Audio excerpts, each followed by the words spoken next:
Doris Kareva. Ehk lõpetada piinav paarismäng, kus teineteise surnuks tallame. Öö lähenedes kasvab hämar äng.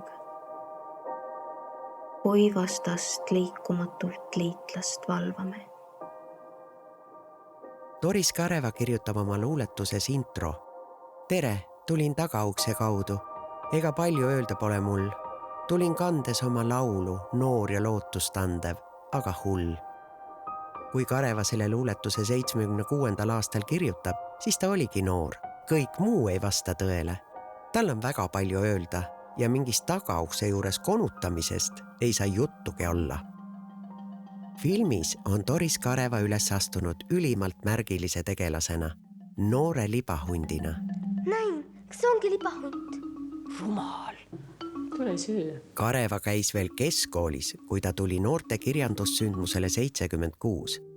Peagi olid tema luuletused kogumikus 5 tüdrukut ja 8 poissi. Varsti ilmus debüütkogu Päevapildid, siis ööpildid. Öö ja päev on teemaks ka 20 aastat hiljem. Päevi sulab kui suhkrutükke öökohvis. Kareva kirjutab kõigest, mis mahub päeva ja öö ümber ja vahele. Tema luules käivad koos armastus ja surm, igavik ja hetk.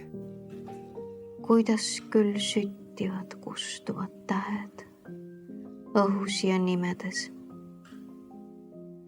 Otse kui ohe sa lendu lähed, liuglevas pimedas.